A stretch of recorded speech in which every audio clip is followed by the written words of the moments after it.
Hey, what up? In this video, I'm just gonna give you my review and my opinion on the Roland FP, oops, FP-30X. So I've had this piano. It is now December. I've had this piano since, I believe, September. I am an absolute beginner, y'all. As you can see here, I went from a Roland, I had this piano, and this is the one I was practicing on. This is a old little kitty type piano. Yamaha PSR 195. I am an absolute beginner. I primarily use my piano for ministry. With worship music, I play a lot of chords. And I just so happened I went to the Guitar Center today, and I bought this stand.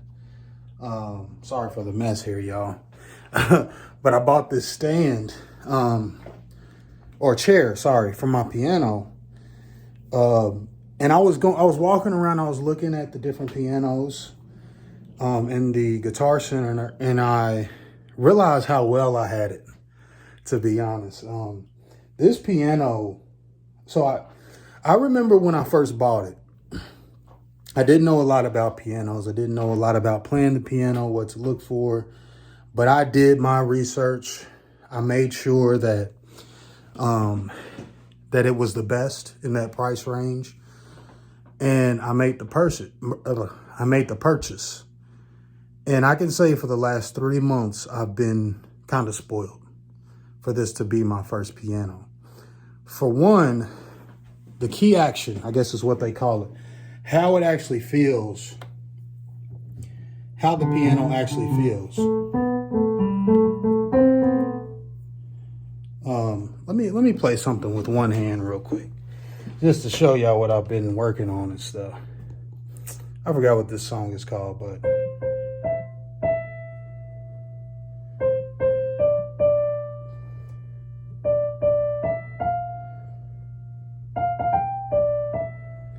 it's just a little something. Wish I could play with my other hand to kind of show off. But this piano and the way that it actually feels physically, to me, and from what I've seen, just walking around, compared to a lot of the display pianos in the Guitar Center right now, December 2022, this feels premium. Like, this feels like a premium digital piano.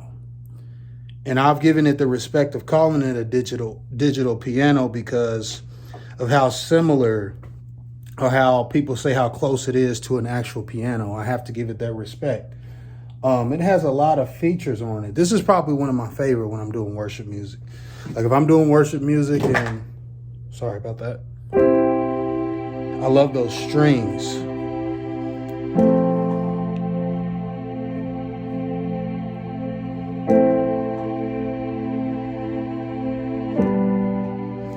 I love the strings. I love the features. I love the layering of different instruments on the keyboard. And I can say that as a beginner, getting used to the key action and hitting the keys, it can be very, what's the word I'm looking for? It can be very challenging. It can be very overwhelming because the weight of the keys, from what I understand, it's like a real keyboard. And you have to actually build the muscle up. You have to build the feel to the keys up. And after that, I mean, you're pretty much just learning all kinds of different things. So I've done Flow Key. I've used Skillshare. I've been on YouTube. I'm learning different worship songs. Honestly, a lot of chord type songs. But I'm also actually writing my own music. I'm starting to get to the point to where I'm writing my own stuff. And I can say that this piano, when I went to, like I said, I went to Guitar Center today. And I remember I really liked that P45. And I don't know if it's that P45 needs some tuning, or if it's getting old, or whatever it is. But knowing the piano I have at home and then going and playing with that P45, I don't know if it's just getting old at that store. I don't know how long it's been there. But compared to my piano, I'm so glad I got it.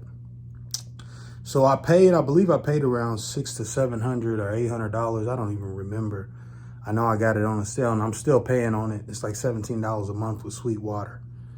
And I can say, just from being an absolute beginner, and I remember when I wanted to get the Casio, I think it was like CTS1 or something like that.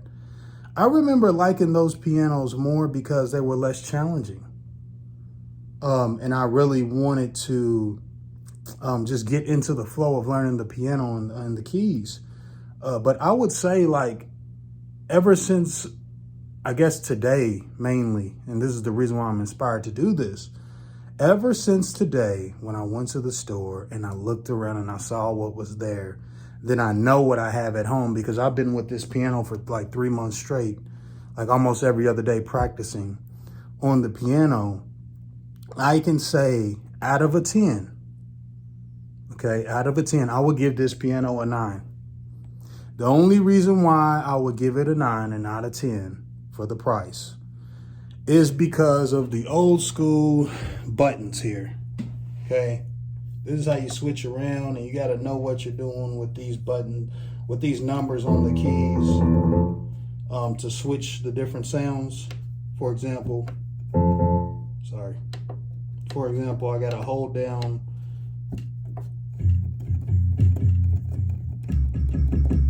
and then if I want to change it to something else, it's like you got to know all that stuff, and I'm over here getting have to get the manual to understand what I'm doing. I wish that it had that like digital interface where you could see what you were changing, but that's the only reason why I would give it a 9 out of 10. Honestly, this piano was built well. It was made well. I used to think that the P-45 sounded better, but now I don't know. Maybe I need to get a brand new P-45 and play with it. But if you're looking to get a beginner's, it's not even, you can't even really say beginner, because I really feel like I could take this piano, hook it up with the aux or something, and hook it up to a setup, like maybe like a 2-speaker setup with monitoring speakers and all that. Like, I really feel like I could do a concert with this piano. That's how I feel about it. And every day I come down here, I'm learning, and it just feels good. It feels right. It is built kind of plasticky, which, I mean, most digital pianos are going to be like that. But the white look, I've taken all I used to have stickers and everything on it when I was really learning how to use it. But I've taken all the stickers off. Now I'm just free play, learning how to play it. I'll usually have my tablet up there on the stand, or I'll put on my these Audio-Technica headphones. And to be honest, I don't know if you've heard or if you understand spatial audio, but these headphones with this piano, I don't know what they do in this new modern technology, but it really does sound like the headphones aren't on. Like the sound in the headphones, if you touching this key, you're gonna feel like the sound is coming out of that side of the keyboard. It's really crazy. Sounds really good. So if you got kids or something in the room and you're on the piano, you're going to hear the piano, and it's almost going to almost feel like they can hear it outside of the headphones, which they honestly can't. But yeah, so hopefully that helps someone. I know I talked a lot. This video may be boring. I'm not editing anything. I'm a video editor and I'm a YouTuber. Emun Studio, EMUN Studio is my main page, is where I reach people around the world and do different things. But this video, I just wanted to talk about this piano. And I'm glad I got my piano seat now, or piano chair, however you want to say it. And I'm ready to go. So hopefully that's helping someone. Y'all have a blessed one.